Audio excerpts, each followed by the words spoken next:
ওসমান হাদির মৃত্যুতে আজ রাষ্ট্রীয় শোক। দুপুর 2টায় জাতীয় সংসদ ভবনের দক্ষিণ প্লাজায় হবে জানাজা। বডি অন ক্যামেরা সহ থাকবে পর্যাপ্ত পুলিশ। সোহরাওয়ার্দী হাসপাতালে শহীদ হাদির ময়নাতদন্ত সম্পন্ন। কবি নজরুলের পাশে হবেন সমাহিত। চলছে কবর খনন। সুদানে নিহত 6 বাংলাদেশি শান্তিরক্ষীর মরদেহ দেশে পৌঁছেছে। যথাযথ রাষ্ট্রীয় মর্যাদা আর আনুষ্ঠানিকতা সম্পন্ন হবে জানাজা ও দাফন। বাংলাদেশের অভ্যন্তরীণ বিষয়ে হস্তক্ষেপ করবে না ভারত, দিল্লিতে বিবৃতিতে জানিয়েছে বাংলাদেশ হাই কমিশন। কলকাতায় বাংলাদেশের উপদূতাবাসে নিরাপত্তা জোরদার। এবং আইএল টি-20তে প্রথমবার একে অপরের মুখোমুখি মোস্তাফিজ তাসকিন। 63 রানে জয় ছিনিয়ে নিল মোস্তাফিজের দুবাই ক্যাপিটালস।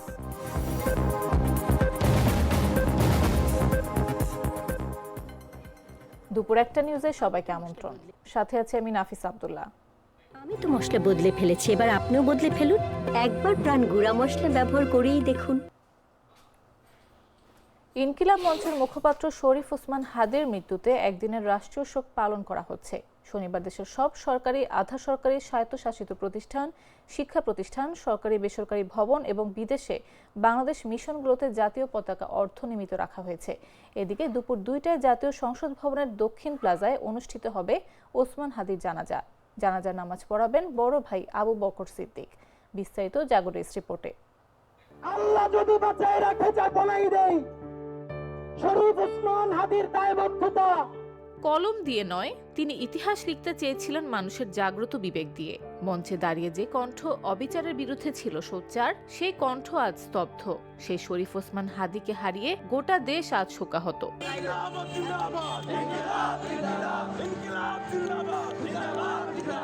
অসমাপ্ত প্রতিশ্রুতি নিয়ে সব অন্যায়ের বিরুদ্ধে রুখে দাঁড়ানো সেই সাহসী যুবকের নিথর দেহ এখন হিমঘরে। শনিবার দুপুর 2টায় জাতীয় সংসদ ভবনের দক্ষিণ প্লাজায় অনুষ্ঠিত হবে ইনকিলাব মঞ্চের মুখপাত্র শহীদ শরীফ ওসমান হাদির জানাজা। দেশ জুড়ে পালন করা হচ্ছে একদিনের রাষ্ট্রীয় শোক।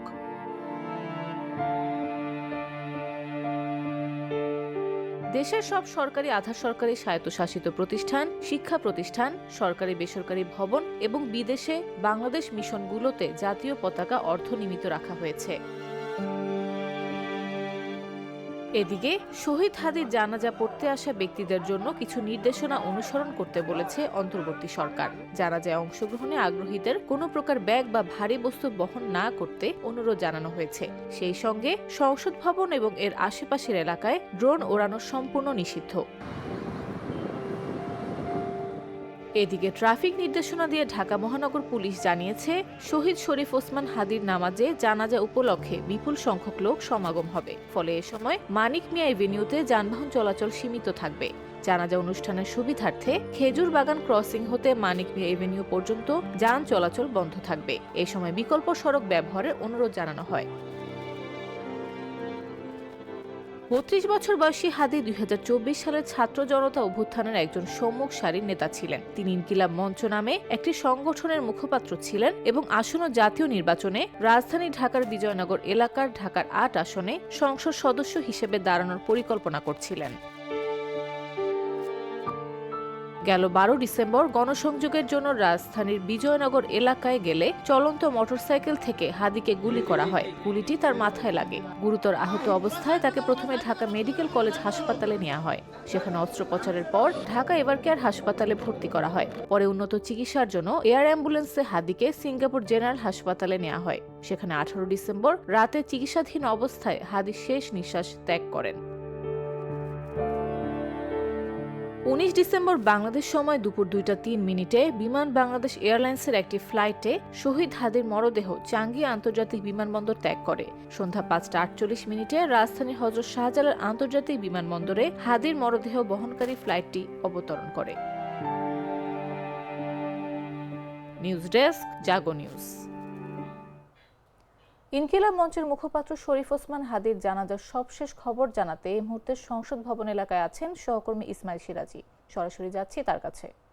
ইনকিলাব মঞ্চের মুখপাত্র ওসমান হাদির মৃত্যুতে আজ রাষ্ট্রীয় শোক পালন করা হচ্ছে। আজ দুপুর 2টা নাগাদ মানিক মিয়া এভিনিউর এই সড়কটিতে ওসমান হাদির নামাজে জানাজা অনুষ্ঠিত হবে। দুপুর 2টা নাগাদ এই জানাজা নামাজ অনুষ্ঠিত হলেও আমরা দেখেছি যে সকাল থেকেই রাজধানী সহ সারা দেশের বিভিন্ন স্থান থেকে কিন্তু মানুষ জড়ো হচ্ছে এই নামাজে অংশগ্রহণ করার জন্য।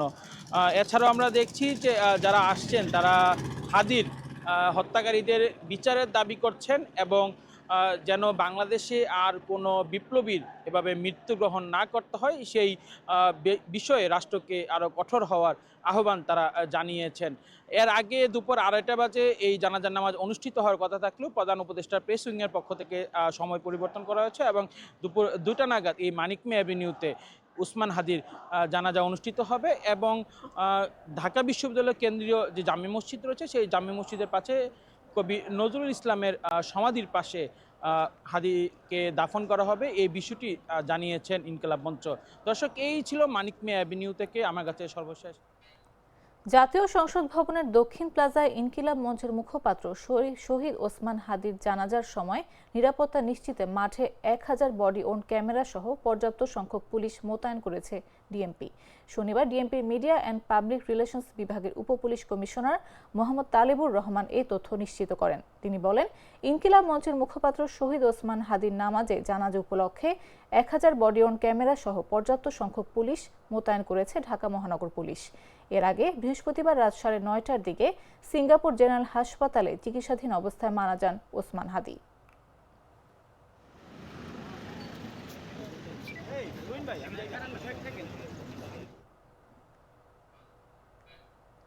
কবি কাজী নজরুল ইসলামের পাশেই সমাহিত হবেন ইনকিলাব মঞ্চের মুখপাত্র শহীদ ওসমান হাদি। ঢাকা বিশ্ববিদ্যালয়ের সিন্ডিকেট সভায় এই সিদ্ধান্ত হয়। শুক্রবার রাতে ঢাকা বিশ্ববিদ্যালয়ের সিন্ডিকেটের জরুরি অনলাইন বৈঠকে এই সিদ্ধান্ত গৃহীত হয় বলে জানিয়েছেন বিশ্ববিদ্যালয়ের প্রক্টর ডক্টর সাইফুদ্দিন আহমদ। তিনি জানান, ওসমান হাদির পরিবার, ডাকসু এবং ক্যাবিনেট সদস্যদের অনুরোধের পরিপ্রেক্ষিতে জরুরি সিন্ডিকেট সভা ডাকা হয়। সভায় সর্বসম্মতিক্রমে নজরুল সমাধি প্রাঙ্গণে খালি থাকা নির্দিষ্ট স্থানে ওসমান হাদির দাফন স্থল নির্ধারণ করা হয়। শনিবার সকালে নজরুল সমাধির সামনে ওসমান হাদির নির্ধারিত কবরস্থান এক নজর দেখার জন্য উৎসুক মানুষের ভিড় জমাচ্ছে। চলছে কবর খননের কাজ।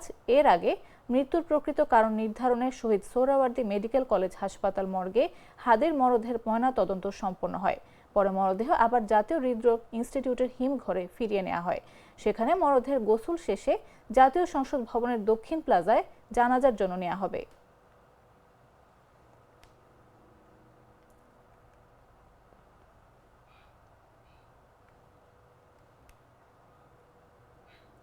শহীদ ওসমান হাদির জানাজায় অংশ নিতে লন্ডন সফর সংক্ষিপ্ত ঢাকায় ফিরেছেন জামায়াত আমির ডক্টর শফিকুর রহমান। শনিবার সকালে ঢাকার হযরত শাহজালাল আন্তর্জাতিক বিমানবন্দরে পৌঁছান তিনি। এরপর সেখান থেকে জাতীয় হৃদরোগ ইনস্টিটিউটের হিমাগারে রাখা শহীদ হাদির মরদেহ দেখতে যান।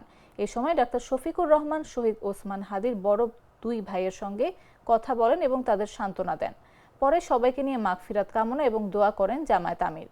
তার সঙ্গে উপস্থিত ছিলেন সংগঠনের সেক্রেটারি জেনারেল মিয়া গোলাম পরওয়ার, কেন্দ্রীয় নির্বাহী পরিষদ সদস্য মোহাম্মদ মোবারক হোসাইন এবং ঢাকা 17 জামাতে ইসলামের মনোনীত এমপি পদপ্রার্থী ডাক্তার এস.এম. খালেদুজ্জামান সহ আরও অনেকে। এছাড়াও নিজের ভেরিফাইড ফেসবুক অ্যাকাউন্টে এক পোস্টে হাদির জানাজায় দলমতে ঊর্ধ্বে উঠে দলে দলে অংশগ্রহণ করার আহ্বান জানান তিনি।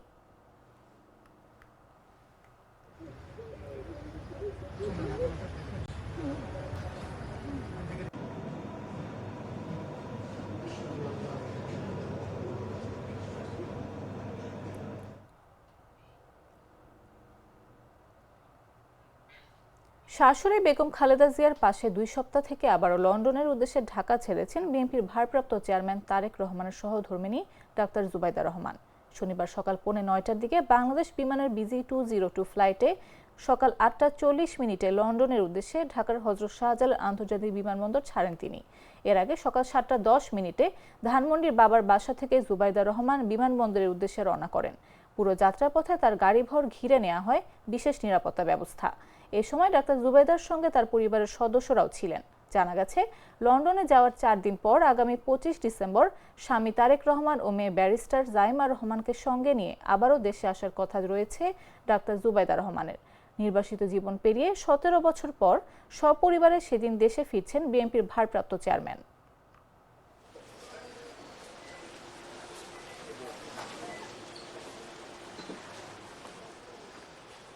গ্লিটারের টুইন লেমন ও অ্যান্টিব্যাকটেরিয়াল ফর্মুলা বাসনকে চকচকে জীবাণুমুক্ত করে আমাদের দেয় গ্লিটার গ্যারান্টি। সুদানে জাতিসংঘ শান্তিরক্ষা মিশন ঘাঁটিতে সন্ত্রাসীদের ড্রোন হামলায় নিহত 6 বাংলাদেশের শান্তিরক্ষীর মরদেহ দেশে পৌঁছেছে। শনিবার বেলা 11:05 ঢাকার হযরত শাহজালাল আন্তর্জাতিক বিমানবন্দরে মরদেহবাহী ফ্লাইটটি অবতরণ করে। নিহত 6 শান্তিরক্ষীর মধ্যে রয়েছেন নাটোরের বাসিন্দা কর্পোরাল মোহাম্মদ মাসুদ রানা, কুড়িগ্রামের সৈনিক মোহাম্মদ মমিনুল ইসলাম ও সৈনিক শান্ত মণ্ডল, রাজবাড়ীর সৈনিক শামীম রেজা, কিশোরগঞ্জের মেস ওয়েটার মোহাম্মদ জাহাঙ্গীর আলম এবং গাইবান্ধার লন্ড্রি কর্মচারী মোহাম্মদ সবুজ মিয়া। গেল 13 ডিসেম্বর সুদানের আবেই এলাকায় জাতিসংঘ শান্তিরক্ষা মিশনের একটি ঘাঁটিতে বর্বরোচিত সন্ত্রাসী ড্রোন হামলায় বাংলাদেশ সেনাবাহিনীর 6 জন নিহত ও 9 জন আহত হন। আহত সবার চিকিৎসা চলছে কেনিয়ার রাজধানী নাইরোবির আগা খান ইউনিভার্সিটি হাসপাতালে। তাদের কয়েকজন এরই মধ্যে চিকিৎসা শেষে হাসপাতাল ছেড়েছেন, বাকিরা সবাই শঙ্কামুক্ত।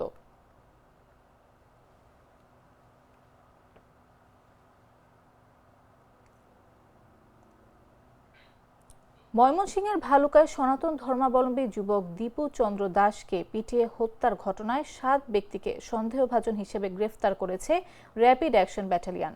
শনিবার প্রধান উপদেষ্টার জ্যেষ্ঠ সহকারী প্রেস সচিব ফয়েজ আহমদ এ তথ্য জানান। র্যাব 14 বিভিন্ন স্থানে অভিযান চালিয়ে সন্দেহভাজনদের গ্রেফতার করে। এর আগে বৃহস্পতিবার রাতে ভালুকা উপজেলার স্কয়ার মাস্টার বাড়ি ডুবালিয়া পাড়ায় ধর্ম অবমাননার অভিযোগে ময়মনসিংহের ভালুকায় হিন্দু ধর্মের এক যুবককে পিটিয়ে হত্যা করে একদল ব্যক্তি। পিটিয়ে হত্যার পর ওই যুবকের মরদেহ গাছের সঙ্গে বেঁধে আগুন দেওয়ার ঘটনা ঘটে বলে জানিয়েছেন ভালুকা থানার ডিউটি অফিসার রিপন মিয়া। নিহত যুবকের নাম দীপু চন্দ্র দাস বলে জানিয়েছে পুলিশ। তিনি স্থানীয় একটি পোশাক কারখানায় কাজ করতেন এবং ওই এলাকায় ভাড়া থাকতেন বলে প্রাথমিকভাবে জানতে পেরেছেন কর্মকর্তারা।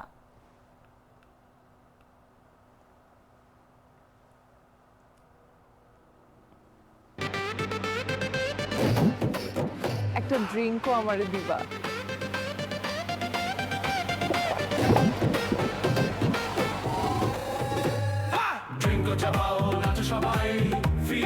ড্রিঙ্কো হাতে তোমার বিয়ের, হলুদের অথবা রিসেপশনের নাচের ভিডিও #ড্রিঙ্কো দিয়ে শেয়ার করে জিতে নিতে পারো সিঙ্গাপুর হানিমুন ট্রিপ। জানাবো আন্তর্জাতিক সংবাদ।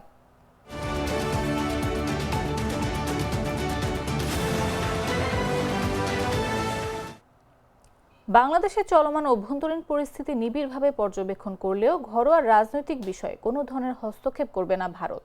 এক বিবৃতিতে এমনটি জানিয়েছে নয়াদিল্লিতে অবস্থিত বাংলাদেশ হাইকমিশন। বাংলাদেশ হাইকমিশনের এক মুখপাত্র এক বিবৃতিতে বলেন, ভারত ও বাংলাদেশের উভয় দেশের জ্যেষ্ঠ কর্মকর্তারা ভালোভাবে অবগত যে বাংলাদেশের অভ্যন্তরীণ পরিস্থিতি এখনও পরিবর্তনশীল ও বিকাশমান। এ ধরনের পরিস্থিতিতে বিষয়গুলো গভীর, নিরপেক্ষ ও সতর্ক বিশ্লেষণের প্রয়োজন রয়েছে বলে তারা মনে করেন। বিবৃতিতে আরও বলা হয়, যে কোনো দেশে গণঅভ্যুত্থান পরবর্তী সময়ে প্রায়ই অনাকাঙ্ক্ষিত ও মর্মান্তিক পরিণতি ডেকে আনে। এ বাস্তবতার উদাহরণ হিসেবে সাম্প্রতিক সময়ে ব্যাপকভাবে শ্রদ্ধেয় এক তরুণ নেতা শরীফ ওসমান হাদির হত্যাকাণ্ডের কথা উল্লেখ করা হয়েছে। হাইকমিশনের পক্ষ থেকে জোর দিয়ে বলা হয়, বাংলাদেশে চলমান ঘটনা প্রবাহের প্রতি ভারত মনোযোগী থাকলেও দেশটি প্রতিবেশী বাংলাদেশের রাজনৈতিক প্রক্রিয়ায় কোনো ধরনের হস্তক্ষেপ করবে না। বিবৃতিতে স্পষ্টভাবে উল্লেখ করা হয়, ভারত বাংলাদেশের অভ্যন্তরীণ বিষয়ে অনধিকার চর্চা থেকে বিরত রয়েছে।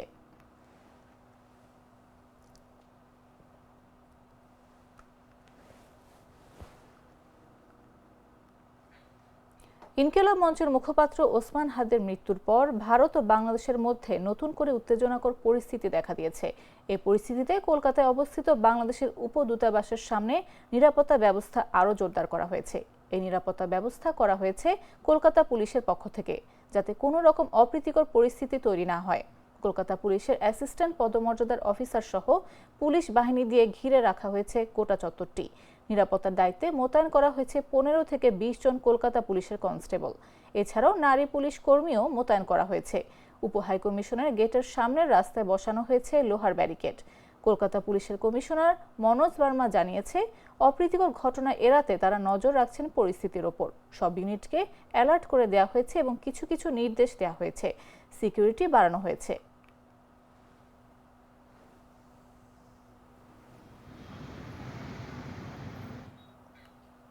সংবাদ শেষ করব খেলার খবর জানিয়ে।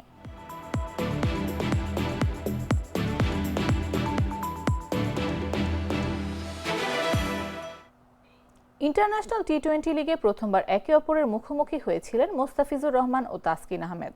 বল হাতে দুজনের পারফরমেন্সই ছিল ভালো। জিতেছে মোস্তাফিজের দল দুবাই ক্যাপিটালস। তবে ১৯ বলে ৩৮ রান করে ম্যাচ সেরা হয়েছেন আফগানিস্তানের মোহাম্মদ নবী। শুক্রবার দুবাই আন্তর্জাতিক স্টেডিয়ামে মোস্তাফিজের দুবাই ও তাসকিনের শারজা একে অপরের মুখোমুখি হয়। সেই ম্যাচে ৬৩ রানে জয় পেয়েছে মোস্তাফিজের দুবাই। তাসকিনের শিকার ৩ উইকেট ও মোস্তাফিজের ২ উইকেট। দুবাই ক্যাপিটালস ১৮০ রানের দলীয় সংগ্রহ দাঁড় করায়। ৪৪ বলে ৬৬ রান করেন ওপেনার সেদিকুল আওতল। শেষ দিকে ১৯ বলে ৩২ রান করেন মোহাম্মদ নবী। ২৮ রান আসে জর্ডান কক্সের ব্যাট থেকে। সেদিকুল আওতল, জর্ডান কক্স ও দাসুন সানাকার উইকেট নেন তাসকিন আহমেদ। ৪ ওভারে ৪০ রান দিয়ে ৩ উইকেট শিকার করেন তিনি। ১৮১ রানের লক্ষ্য তাড়া করতে নেমে ১১৭ রানে গুটিয়ে যায় শারজা ওয়ারিয়র্স। সর্বোচ্চ ৪৭ রান করেন জেমস রেও। দ্বিতীয় সর্বোচ্চ ২১ রান আসে সিকান্দার রাজার ব্যাটে। ২ ওভারে ১৩ রান দিয়ে ২ উইকেট শিকার করেন মোস্তাফিজ। নিজের দ্বিতীয় বলে ওপেনিং জুটি ভাঙেন মোস্তাফিজ। ডেথ ওভারে আদিল রশিদকে ফেরান তিনি। ৪ ওভারে ২৩ রান দিয়ে ৩ উইকেট নিয়ে ম্যাচ সেরা নবী।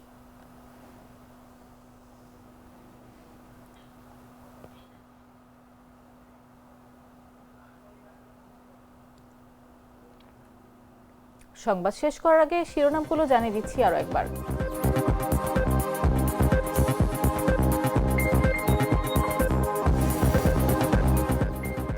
ওসমান হাদির মৃত্যুতে আজ রাষ্ট্রীয় শোক। দুপুর ২টায় জাতীয় সংসদ ভবনের দক্ষিণ প্লাজায় হবে জানাজা। বডিয়ন ক্যামেরা সহ থাকবে পর্যাপ্ত পুলিশ।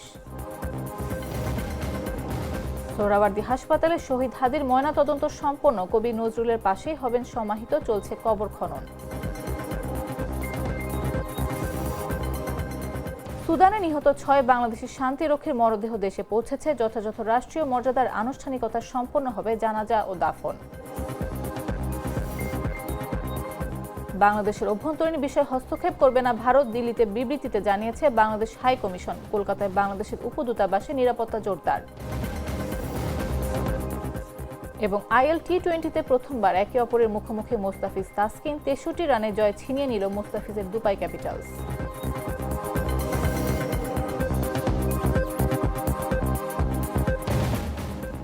দর্শক, এই ছিল এখনকার মতো। প্রতি মুহূর্তে সর্বশেষ খবর পেতে ভিজিট করুন jagonews24.com, ফলো করুন আমাদের ভেরিফাইড ফেসবুক পেজ এবং সাবস্ক্রাইব করুন জাগো নিউজের ইউটিউব চ্যানেল। এতক্ষণ সাথে থাকার জন্য ধন্যবাদ সবাইকে।